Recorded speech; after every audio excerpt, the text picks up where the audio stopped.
Hello friends, स्वागत है आप सभी का एक बार फिर से आपके अपने यूट्यूब चैनल 8C और क्लासेस में। आज हम देखेंगे यूपी डीएलएड के चतुर्थ सेमेस्टर के प्रथम प्रश्न पत्र, जो कि है आरंभिक स्तर पर भाषा एवं गणित के पठन लेखन तथा संख्या पूर्व या संबोधो क्षमताओं का विकास। उसका हम देखेंगे पार्ट नंबर 2। ठीक है, अति लघुत्तर प्रश्नों का पार्ट नंबर 2 रहेगा ये।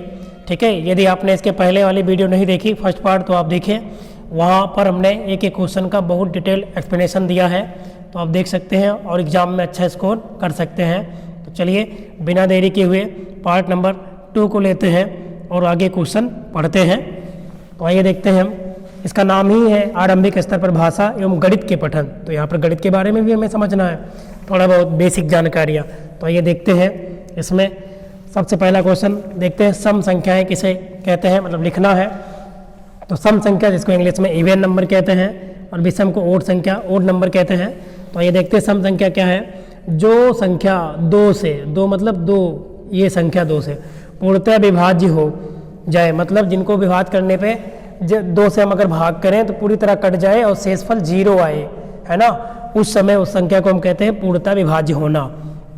तो जो संख्या 2 से पूर्णतः विभाज्य हो जाए वो संख्या क्या कहलाती है, सम संख्या कहलाती है। एग्जाम्पल इसके क्या है, 2, 4, 6, 8, 10, 18, 20, ये सभी जो भी संख्या पूरी तरह 2 से कटे, और कहने का मतलब है पूर्णतः विभाज्य का मतलब है शेषफल 0 आए काटने के बाद, तो वो संख्या क्या हो जाएगी, सम संख्या है। चलिए, तो इसके एग्जाम्पल है 2, 4, 6, 8, 10, 12, 14, ऐसे डॉट डॉट इनफाइनाइट तक हो सकते हैं। अगर पूछे कितनी है तो आप कहेंगे अनंत संख्याएं ऐसी हैं। अगला देखिए आप, विषम संख्याएं जिनको इंग्लिश में कहते हैं ओड नंबर्स। तो ऐसी संख्याएं जो 2 से, मतलब संख्या 2 से पूर्णतः विभाज्य ना हो, और विषम संख्या कह लेती हैं। मतलब जिनको विभाज्य करने पर शेषफल 0 नहीं आएगा, शेषफल पॉइंट में आ सकता है, किसी और संख्या में आए, लेकिन शेषफल जो है 0 नहीं आएगा, जबकि सम में भाग करने पर 2 से शेषफल उसका 0 आता है। अब इसका एग्जाम्पल है 1, 3, 5, ऐसे 7, 9, 11। आप भाग करके देख सकते हो। जैसे आप 5 को 2 से भाग करेंगे तो 2 दूनी 4 आएगा, कितना बच गया शेषफल 1। अब जाएगा लेकिन पॉइंट में जाएगा, तो 10 हो जाएगा, 2 पंचे 10, कट तो गया, लेकिन ये पूर्णतः विभाज्य नहीं है क्योंकि यहाँ दशमलव आ गया। तो ये विषम संख्या है। तो वे संख्याएं जो 2 से पूर्णतः विभाज्य ना हो, वो सभी संख्याएं विषम संख्याएं कहलाती हैं। उदाहरण के लिए आप 1, 3, 5, 7, 9, 11, 13 डॉट डॉट डॉट दे सकते हैं। अगला देखिए, अपरिमेय संख्या किसे कहते हैं। तो अपरिमेय संख्या वे संख्याएं हैं जिन्हें हम P/Q के रूप में व्यक्त ही नहीं कर सकते हैं, वो संख्या क्या कहलाती हैं, अपरिमेय। एग्जाम्पल के लिए यहाँ गलत दिया है उदाहरण, 5 नहीं होगा, √5 होगा, और 7 नहीं, √7 होगा। ठीक है, R नहीं, √R होगा यहाँ पे।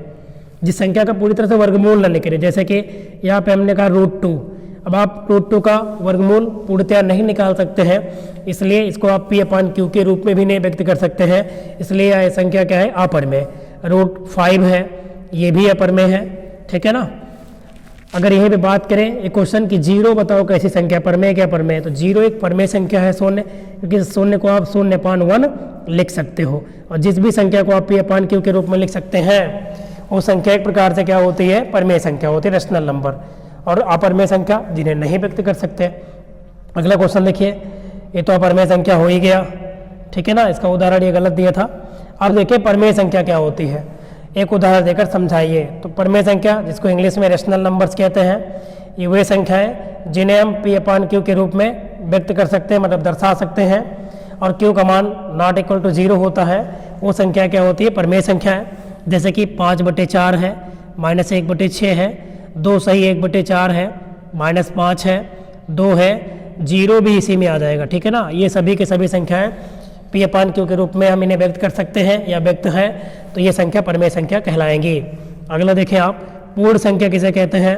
तो पूर्ण संख्या क्या होती है, आपको पता होना चाहिए कि प्राकृतिक संख्या है ना किसे कहते हैं। तो प्राकृतिक संख्या 1 से प्रारंभ होती है, तो 0 उसमें शामिल नहीं होता। और जैसे ही हम प्राकृतिक संख्या में, मतलब प्राकृतिक संख्या का प्रारंभ 1 से होता है, तो 1, 2, 3, 4, 5 ये डॉट डॉट डॉट, इसमें जैसे हम 0 और शामिल कर लेते हैं, जो ये पूरा ग्रुप बनकर तैयार हुआ समूह, ये किसका बनेगा, तो ये होता है पूर्ण संख्या का।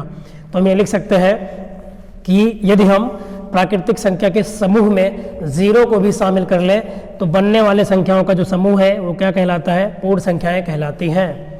चलिए अगला क्वेश्चन देखते हैं हम। संख्या 10 को क्या कहेंगे? अब संख्या 10 को क्या कहेंगे? तो संख्या 10 को एक दहाई कहा जा सकता है। कैसे?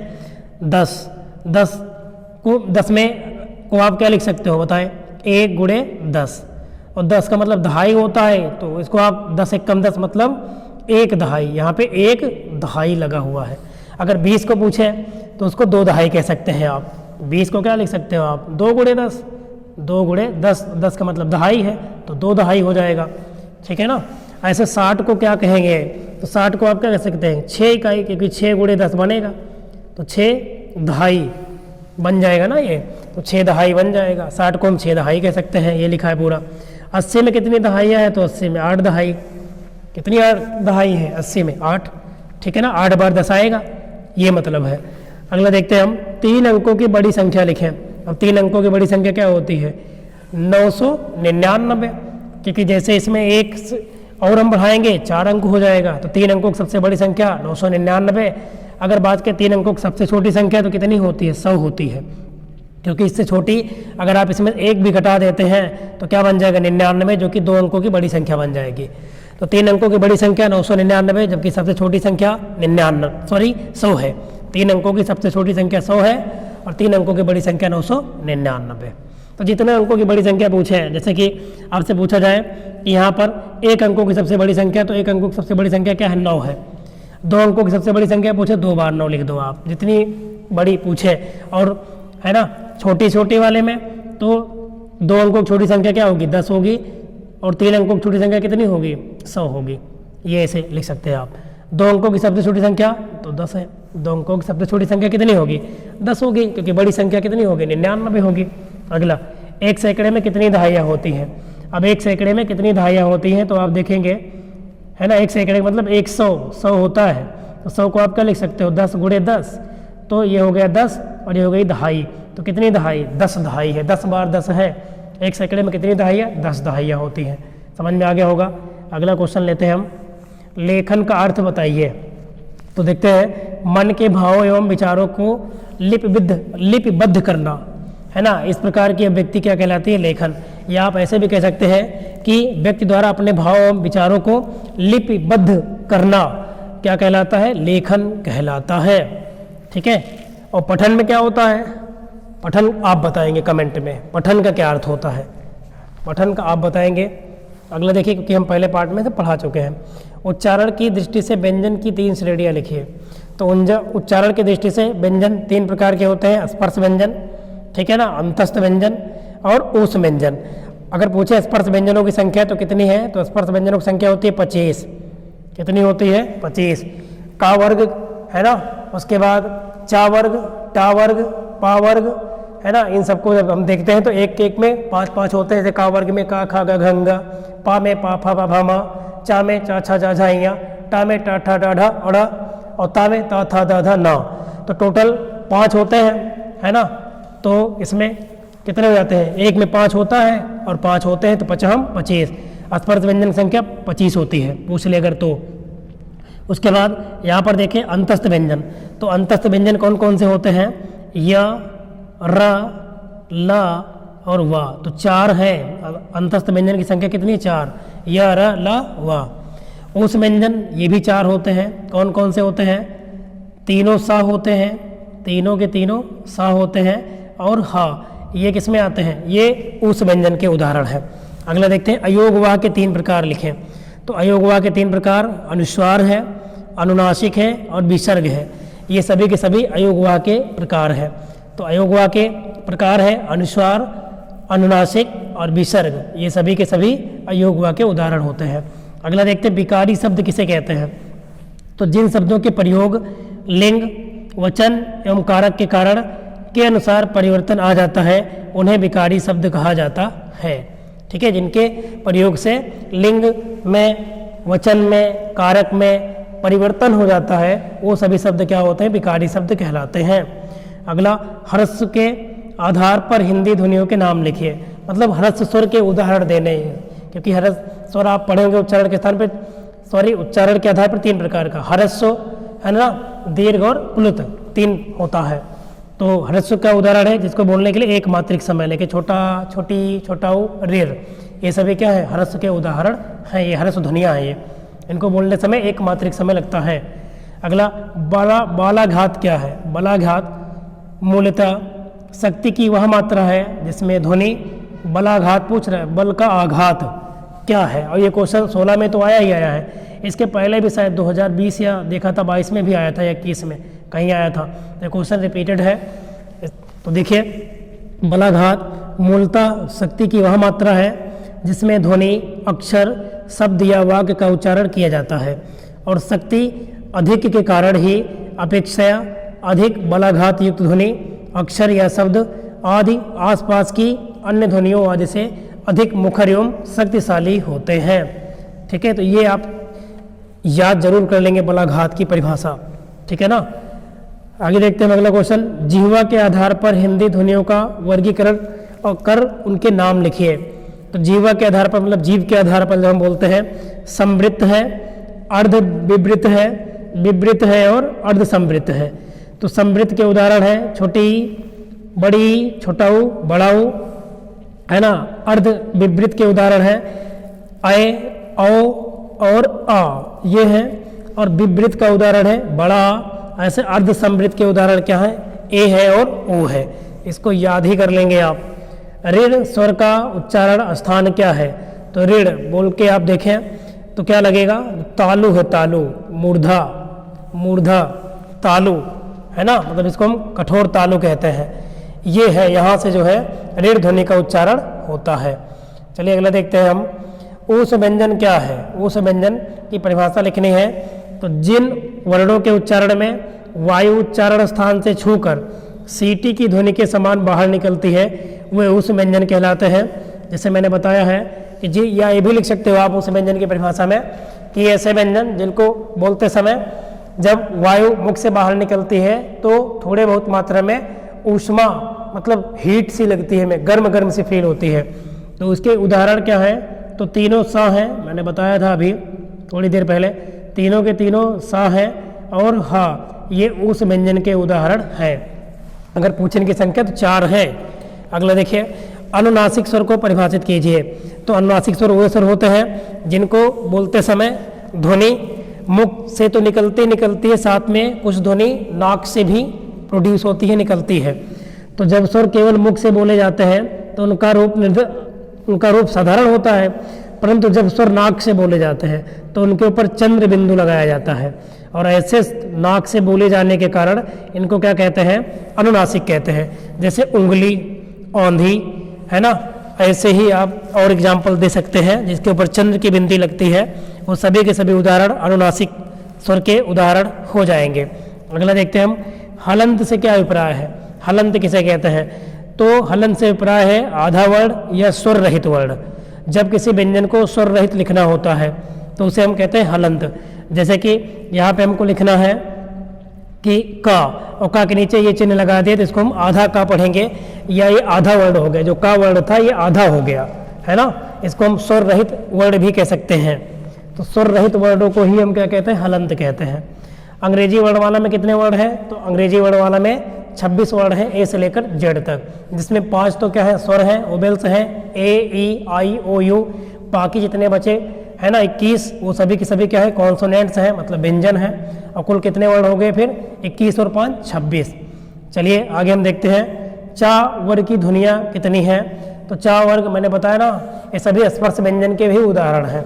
तो चा वर्ग में भी 5 ही वर्ड आएंगे, च, छ, ज, झ, य। और टा वर्ग में पूछे तो ट, ठ, ड, ढ, अढ़। ता में पूछे तो त, थ, द, ध, न। अगला देखिए, गुणों में कौन कौन सी क्रियाएं होती हैं?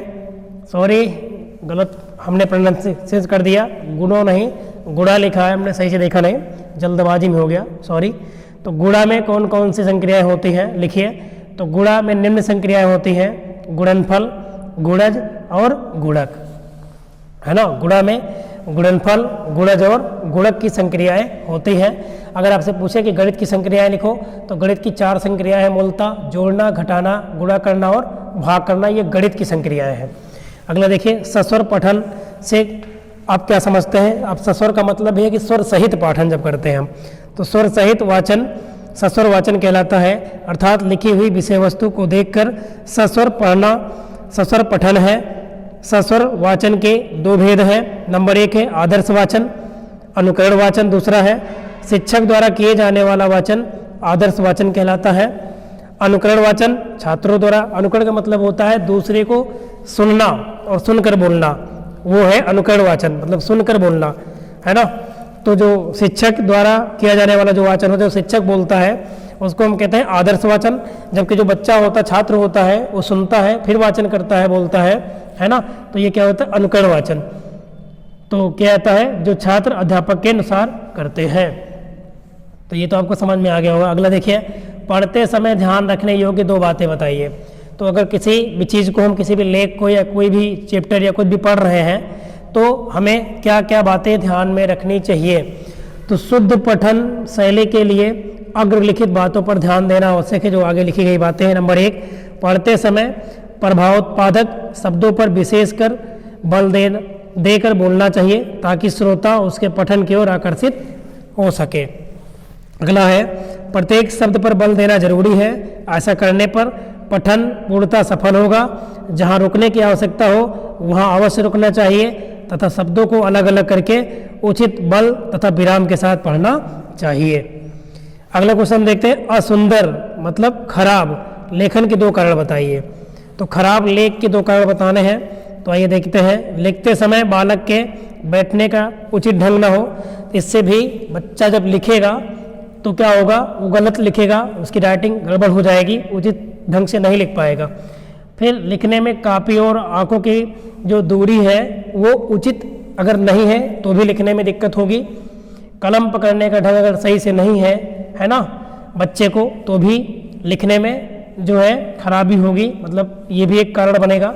अगर सही से विराम चिन्ह का ज्ञान नहीं है और उसका उचित स्थान पर वो प्रयोग नहीं करना जानता तो भी ये जो है असुंदर लेख का कारण बनेगा ही बनेगा। अगला देखते हैं, पठन कितने प्रकार का होता है। तो पठन के प्रकार हैं यहाँ पे 4। मुद्रा भाव पठन, दृश्य पठन मतलब देख कर पढ़ना, अभिनय पठन मतलब रोल, है ना, जैसे कहते हैं ना जो एक्टर बना के या कुछ बना के अगर किसी को सिखाया जाए, अभिनय इसको कहते हैं हम। चित्र पठन मतलब चित्र के द्वारा पढ़ना। तो ये पठन के क्या है? प्रकार है, इसको आप याद रखेंगे। अगला देखते हैं हम क्वेश्चन जल्दी से, शब्द किसे कहते हैं। तो शब्द की परिभाषा इस प्रकार है, निश्चित अर्थ को अभिव्यक्त करने वाले वर्णों के समूह को क्या कहते हैं? शब्द कहते हैं। तो निश्चित अर्थ को अभिव्यक्त करने वाले वर्णों के समूह को शब्द कहते हैं। जैसे मोहन, पुस्तक, विद्यालय, ये सभी क्या है? शब्द है अलग अलग, ठीक है ना। एक निश्चित अर्थ को प्रकट कर रहे हैं, अभिव्यक्त कर रहे हैं। मोहन नाम है, पुस्तक किताब है, विद्यालय स्थान है। अगले देखते हैं श्रुत लेख, ये पहले भी हम पढ़े हैं। श्रुत लेख का अर्थ होता है सुनकर लिखना। तो सुनकर लिखे हुए लेख को श्रुत लेख कहते हैं। अध्यापक या कोई छात्र बोलता है एवं अन्य छात्र उसे लिखते हैं। शीघ्रता, सुंदरता और शुद्धता के साथ लिखा लेख ही वास्तव में क्या है? श्रुत लेख है। मतलब सुनकर तो लिखे और क्या करे? जल्दी जल्दी लिखे, सुंदर लिखे और बिल्कुल शुद्धता पूर्वक जब लिखे तो उसे हम कहते हैं वास्तव में ये क्या है? श्रुत लेख है। और श्रुत लेख का अगर एक लाइन मेरे से पूछे तो सुनकर लिखना। स्पर्श व्यंजन का क्या आशय होता है? तो जिन व्यंजनों के उच्चारण में मुख द्वार को बंद करके इस प्रकार बोलते हैं कि हवा उच्चारण स्थानों को स्पर्श कर मात्र करती है, स्पर्श व्यंजन कहलाते हैं। यथा का, ख, ग, घ, अंग, ट, ठ, ड, ये मतलब ये सभी के सभी क्या है? स्पर्श व्यंजन के उदाहरण है। मैंने बताया का वर्ग है, टा वर्ग है, चा वर्ग है, पा वर्ग है और ता वर्ग है। 5 वर्ग है और एक एक वर्ग में 5-5 वर्ण है। तो टोटल स्पर्श व्यंजनों की संख्या 25 है अगर पूछा जाए तो। चलिए देखते हैं हम अगला, संकर शब्दों को उदाहरण सहित लिखिए। तो आइए जानते हैं संकर शब्द किसे कहते हैं। तो ये शब्द 2 भाषाओं के शब्दों को मिलाकर बना लिए गए हों उन्हें संकर शब्द कहते हैं। मतलब संकर शब्द में 2 भाषाओं के को मिलाकर एक शब्द बनाया जाता है। जैसे रेलगाड़ी, रेलगाड़ी है ना, रेल इंग्लिश है अगर देखा जाए और गाड़ी अलग है तो रेलगाड़ी। नेक चलन, नेक चलन है ना। वर्ष और गांठ से मिलकर क्या बना है? वर्षगांठ। तो ये सभी संकर शब्द हैं। इसमें 2 भाषाओं के शब्दों को मिलाकर एक नया शब्द बनाया जाता है, वो शब्द कहलाते हैं संकर शब्द। अगला देखो, विलोम शब्द किसे कहते हैं? एकदम इजी है। जो शब्द परस्पर विपरीत अर्थ प्रकट करते हैं उन्हें विलोम शब्द कहते हैं, जैसे धनी का निर्धन, है ना, प्रकाश का अंधकार आदि। चलिए थोड़ा फास्ट लगाते हैं अब हम। अंतस्थ व्यंजनों को लिखिए, क्योंकि इसी पार्ट में हमें कंप्लीट करना है और ज़्यादा बड़ी क्लास नहीं करना चाह रहे हम। तो देखते हैं अंतस्थ व्यंजन। तो अंतस्थ व्यंजनों की संख्या पूछे 4 है, पहले भी हमने आपको बताया था, य र ल व। उस व्यंजन पूछे तो तीनों सा और ह, इनकी भी संख्या 4 होती है। और स्पर्श व्यंजन मैंने बताया कि 25 होते हैं। विलोम शब्द किसे कहते हैं, ये क्वेश्चन अभी आपने पढ़ा ही है ना। इसको जरूर याद करना, असली का नकली है, अर्थ का अनर्थ है, ज्ञा है ना, आज्ञा का अवज्ञा है, अधिक का न्यून है, ये सब एक दूसरे के क्या है, विलोम है। मतलब जो विलोम का इसका अर्थ ये है कि उल्टा अर्थ जो प्रकट करे। पर्यायवाची शब्द किसे कहते हैं, पर्याय का अर्थ है दूसरा, अतः पर्यायवाची का अर्थ हुआ उस अर्थ का बोधक दूसरा शब्द। जैसे अग्नि का आग है, अनल है, पावक, सबका मतलब आग ही है। अनुपम का क्या है, अनोखा, अद्भुत, अनूप, अनन्य, ये सभी जो है अनुपम के उदाहरण है पर्यायवाची शब्द के। ज्ञानार्जन और ज्ञान वृद्धि के प्रमुख स्रोत कौन कौन से हैं, तो ज्ञानार्जन मतलब ज्ञान को अर्जित करना, और ज्ञान वृद्धि मतलब ज्ञान में वृद्धि करना। तो देखते हैं कहाँ कहाँ से कौन कौन स्रोत हैं। तो ज्ञानार्जन और ज्ञान वृद्धि का प्रमुख स्रोत है पठन, पुस्तकें एवं पत्र पत्रिकाएं, इंटरनेट। पढ़ने से ज्ञानार्जन भी होता है और ज्ञान में वृद्धि भी होती है। चलिए आगे बढ़ते हैं हम बिना देरी के हुए। 48 सेब 4 बच्चों में बांटे गए, प्रत्येक बच्चे को कितने सेब मिलेंगे, तो 48 कुल सेब हैं और इनको 4 बच्चों में बांटना है, तो 4 से भाग कर दो तो एक एक बच्चे कितना मिलेगा, 12 सेब मिलेंगे। भाग करना है आपको, एकदम ईजी है। तो आप कहेंगे बड़ा ईजी है, बिल्कुल ईजी है। 48 सेब लेके आए, 4 बराबर भागों में बांटना है, 4 से भाग कर दो तो एक बच्चे को 12 सेब मिलेंगे। अगला देखिए, निम्नलिखित को अवरोही क्रम में लिखिए। तो ये दिया गया है 6, 3, 8, 5, 9, 7 इधर उधर बिखरे हैं, इनको अवरोही क्रम। अवरोही का मतलब घटता क्रम, और घटने का मतलब सबसे पहले सबसे बड़ा, फिर उससे छोटा, फिर उससे छोटा और लास्ट में सबसे छोटा। तो इन दिए गए संख्याओं का ये बना है क्रम, जो कि क्या है, अवरोही क्रम है। सबसे बड़ा 9, फिर 8, 7, 6, 5, 3 हो गया, एकदम ईजी है। संख्या किसे कहते हैं, तो संख्या जिसको इंग्लिश में नंबर कहते हैं, इकाई या इकाइयों का मेल संख्या कहलाती है। इकाई या इकाई का मेल ही क्या है, संख्या है, अथवा कोई भी इकाई जितनी बार ली जाती है वो संख्या है। कोई भी संख्या जो 10 अंकों की सहायता से, है ना, 10 अंकों की सहायता से लिखी जाए वो अंक है। जैसे कि 0, 1, 2, 3, 4, 5, 6, 7, 8, 9, तो ये सभी 10 डिजिट हैं, 10 अंक हैं। इन्हीं से कोई संख्या बना सकते हैं, बड़ी से बड़ी, छोटी छोटी। उदाहरण के लिए 499, 499, है ना, 6000, 1796 आदि। समझ में आ गया संख्या का अर्थ क्या होता है। आगे देखिए, अचल तथा अचला का अर्थ स्पष्ट करते हुए दोनों पदों में अंतर लिखिए। तो ये देखते हैं, अचल का अर्थ क्या होता है, अचल मतलब रुका हुआ, स्थिर होना, जबकि अचला का अर्थ होता है जो लगातार चल रही है। जैसे कि पृथ्वी अपने अक्ष पर क्या करती है, घूर्णन गति करती रहती है। तो अचल का अर्थ होता है स्थिर होना, रुकना, जबकि अचला का अर्थ होता है जो निरंतर चलता रहे। समझ में आ गया होगा। अगला देखिए, वर्ण तथा शब्द में अंतर एक उदाहरण से समझाइए। तो वर्ण जो होता है ये भाषा की सबसे छोटी इकाई है। वर्ण भाषा की, किसी भी भाषा की सबसे छोटी इकाई क्या होती है, वर्ण होती है। वर्ण को अक्षर भी कहा जाता है। शब्दों की उत्पत्ति वर्णों से ही होती है। निश्चित अर्थ को अभिव्यक्त करने वाले वर्णों के समूह को क्या कहते हैं, शब्द कहते हैं। तो निश्चित अर्थ को अभिव्यक्त करने वाले वर्णों का जो समूह है उसे क्या कहते हैं, शब्द कहते हैं। जैसे मोहन है, पुस्तक है ना, राम है, श्याम है आदि। इसमें कई सारे वर्ण हैं जो मिलकर एक शब्द बना रहे हैं और अर्थपूर्ण शब्द बना रहे हैं। अगला देखिए, 2 सैकड़ा प्लस 3 दहाई प्लस 1 इकाई मिलकर कौन सी संख्या बनेगी। अब 2 सैकड़ा का मतलब क्या है, सैकड़ा का मतलब 100 और 2 सैकड़े का मतलब 200 होता है। 2 मतलब सैकड़े से गुणा करो, 100 से गुणा करो। 2 सैकड़े का मतलब 2 को 100 से गुणा करो, तो ये रहा 2 सैकड़ा है। फिर 3 दहाई, 3 दहाई का मतलब 3 में 10 से गुणा करो, 30, ये रहा 3 दहाई। और 1 इकाई मतलब 1 गुणे 1, तो 1 आएगा। फिर इसका जोड़, इसको जोड़े क्या संख्या बनेगी, अब तब सबको जोड़ेंगे आप तो क्या बनेगा, 231। 200 में 30 जो 230 और 1 जो 231, तो संख्या कितनी आएगी, 231। देख रहे हो 2018 में ऐसा भी क्वेश्चन पूछा गया था। नेक्स्ट क्वेश्चन देखिए आप, शून्य की संकल्पना से आप क्या समझते हैं। तो आइए देखते हैं शून्य की संकल्पना, है ना। बच्चों को आप इसका ज्ञान कैसे देंगे, बच्चों को कैसे बताएंगे कि शून्य क्या है, इसका महत्व क्या है, और गणित की संक्रियाओं में शून्य का महत्व बताइए। तो देखो दो बार क्वेश्चन आ चुका है, 22 में भी पिछले ईयर भी आया था, 19 में भी आया था। तो ऐसे क्वेश्चन रिपीट हो सकते हैं। आइए देखते हैं, किसी भी संख्या को लिखते समय किसी भी संख्या को लिखते समय यदि इकाई, दहाई, सैकड़ा आदि के स्थान पर कोई भी अंक नहीं है तो उसकी जगह शून्य लिखते हैं। यथा यदि संख्या 8012 है तो इसके अंकों में निम्न प्रकार लिखेंगे 8, उसके बाद बीच में कोई संख्या नहीं है, बनाने के लिए क्या लिखा जाएगा, 0 लिखा जाएगा इसके बीच में। तो 8 0 1 2 8012, ठीक है ना। तो आइए जानते हैं शून्य का इतिहास, शून्य की हिस्ट्री के बारे में थोड़ा सा पढ़ते हैं। तो देखते हैं शून्य का इतिहास कि शून्य कहाँ से आया। तो यह निश्चित रूप से ज्ञात नहीं है कि शून्य का आविष्कार कब और किसने किया, परंतु इसका प्रयोग वैदिक काल मतलब 1000 ईसा पूर्व में होता रहा है। शून्य का आकार क्या है, गोल है। तो यह निश्चित रूप से ज्ञात नहीं है कि शून्य का आविष्कार कब और किसने किया, परंतु इसका प्रयोग वैदिक काल से ही होता आ रहा है और इसका जो आकार है वो 0 की तरह है, मतलब गोलाकार है ऐसे, ठीक है ना। आइए देखते हैं शून्य के बारे में। ब्रह्मगुप्त ने सर्वप्रथम 30 वर्ष की आयु में ब्रह्म स्फुट सिद्धांत में शून्य की परिभाषा इस प्रकार दी गई है। अ फिर डैश योजक चिन्ह लगा, फिर अ बराबर 0, मतलब एक वर्तमान से बोल सकते हैं हम। शून्य के बारे में ब्रह्मपुत्र का योगदान सराहनीय है। शून्य के साथ जोड़ना, घटाना, गुणा, भाग सभी क्रियाओं को अच्छी प्रकार से समझाया जा सकता है। जैसे कि शून्य का जोड़, शून्य में मतलब शून्य का जोड़ बराबर कितना आएगा, शून्य।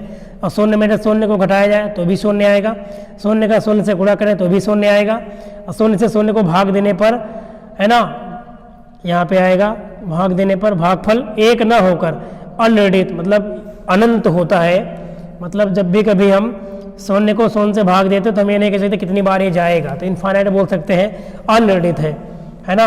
और शून्य एक परिमेय संख्या है, इसको हमने पहले भी बताया था, तो क्योंकि शून्य को 0/1 लिख सकते हो।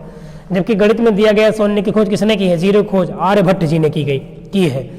तो ये रहा आज की क्लास, है ना। इसमें लगभग कुछ क्वेश्चन हमने नहीं सिलेक्ट किए हैं जो पॉइंट सीरीज है, बाकी जो हमें क्योंकि क्वेश्चन हमने वही नहीं सिलेक्ट किए हैं जो कई बार आए हैं, क्योंकि 1-2 बार मैंने बता दिया आपको।